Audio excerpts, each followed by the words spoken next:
Hi అండి, సంధ్యాస్ కిచెన్కి స్వాగతం. ఈరోజు రెసిపీ వచ్చేసి కాకరకాయ వెల్లుల్లి కారం చేసుకుందామండి. ఇక్కడ నేను 1/2 kg కాకరకాయలు తీసుకొని ఎండబెట్టి చేస్తున్నాను. ఇది కొంచెం వేరే టేస్ట్ ఉంటుంది. మనకు నూనెలో ఫ్రై చేసి కూడా చేసుకోవచ్చు, అది వేరే టైప్ ఉంటుంది. ఇదైతే ఎండబెట్టేసి ఇలా చేసుకుంటున్నాను. దీనికి 1/2 kg తీసుకున్నాను. ఇది పక్కన పెట్టేసుకొని ఒక 1/2 కప్పు వెల్లుల్లి తీసుకుంటున్నాను, ఒలిచినవి. వీటిని ఇప్పుడు దంచుకోవాలి. ఇలా దంచేసుకొని పెట్టుకోవాలి. ఇప్పుడు స్టవ్ వెలిగించుకుందాము, ప్యాన్ పెట్టుకున్నాము. ఇప్పుడు ఆయిల్ కూడా వేడైంది. ఇప్పుడు ఈ కాకరకాయలు ఇందులో వేసుకొని వేయించుకోవాలి. మీడియం ఫ్లేమ్ మీద పెట్టి వేయించుకోవాలి, మాడకుండా. ఇవి త్వరగా వేగిపోతాయండి. స్టవ్ ఆఫ్ చేసేసాను నేను. ఈ వేడికి మనకు వేగుతాయి. ఇప్పుడు స్టవ్ ఆఫ్ చేసేసుకొని ఇవి ఒక ప్లేట్లోకి తీసేసుకుందాము. ఇప్పుడు కాకరకాయలు తీసి పక్కన పెట్టుకున్నాం కదా, ఇందులోనే ఇదే ఆయిల్లో మనం తాలింపు వేసుకోవాలి. ఇప్పుడు ఆయిల్ కూడా వేడైంది. ఇందులో ఒక 1 స్పూన్ వరకు ఆవాలు కొంచెం మనకు వేగాలి ఆయిల్లో. ఇప్పుడు ఇందులో 1 టీ స్పూన్ వరకు జీలకర్ర, ఇందులోనే కొంచెం 1 టేబుల్ స్పూన్ వరకు ధనియాలు తీసుకొని ఇలా కొంచెం కోర్సుగా దంచి వేసుకుంటున్నాను.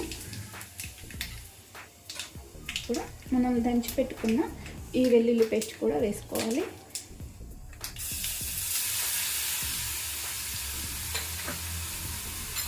అలాగే కొంచెం కరివేపాకు. ఇప్పుడు ఇది కొంచెం వేయించుకుందాము, 1 నిమిషం పాటు వేయించుకుందాము.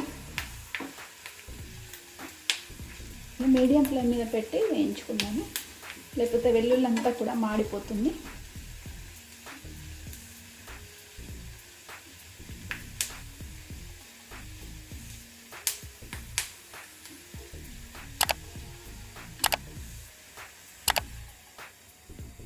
ఇప్పుడు ఇందులో కొంచెం 1/2 కప్పు వరకు కారం తీసుకుంటున్నాను. అలాగే 1/2 కప్పు వరకు ఉప్పు తీసుకుంటున్నాను. 1/2 కప్పుకి తక్కువగానే ఉంది.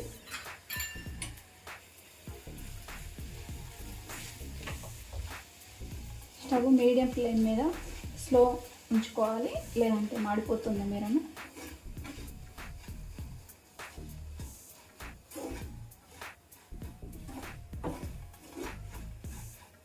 ఇప్పుడు మనం వేయించి పెట్టుకున్న ముందుగా ఇది కూడా ఇందులో వేసేసుకున్నాము.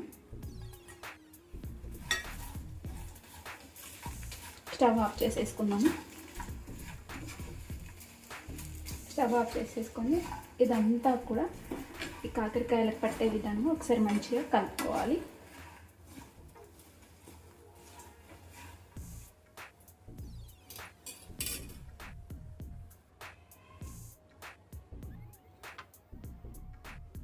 ఇంతే అండి, మన కాకరకాయ కారం రెడీ అయిపోయింది. ఎక్కువసేపు ఉంచుకోవద్దు, లేదంటే స్టవ్ మీద మాడిపోతుంది. మనకు మీరం తొందరగా మాడుతుంది కదా. ఇంత ఈజీగా మనం కాకరకాయలు చేసుకోవచ్చు. అయితే కాకరకాయలు కట్ చేసుకునేటప్పుడే కొంచెం అందులో ఉప్పు వేసి ఒక అరగంట సేపు నానబెట్టి ఎండబెట్టుకోవాలండి. అప్పుడు మనకు చేదు రాకుండా ఉంటాయి, చేదంతా పోతుంది. చూడండి, ఇలా సింపుల్గా కూడా చేసుకోవచ్చు ఈ కాకరకాయ కారం. అలాగే బెండకాయ కారం, ఇవి ఇప్పుడు హాస్టల్ స్టార్ట్ అవుతాయి కదా, పిల్లలకి ఇలా చేసి పెడితే మన వర్షాకాలం దగ్గు జలుబు నుండి కూడా చాలా రిలీఫ్గా ఉంటుంది. మళ్ళీ చాలా టేస్ట్గా కూడా ఉంటుంది. వాళ్ళకి ఏ కర్రీస్ నచ్చవు కదా హాస్టల్లో ఉన్నప్పుడు, ఇలాంటివి చేసి పెట్టిస్తే చాలా బాగా తింటారు వాళ్ళు. ఇప్పుడు దీన్ని తీసుకొని ఒక బౌల్లో,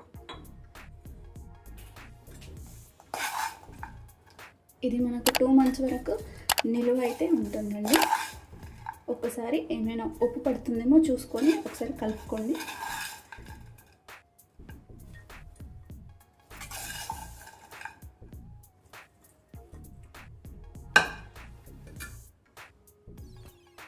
ఇంతేనండి, మన కాకరకాయ కారం రెడీ అయిపోయింది. చాలా సింపుల్గా ఈ విధంగా చేసుకోవచ్చు. చాలా రకాలుగా చేసుకుంటారు. ఇదైతే త్వరగా అయిపోతుంది.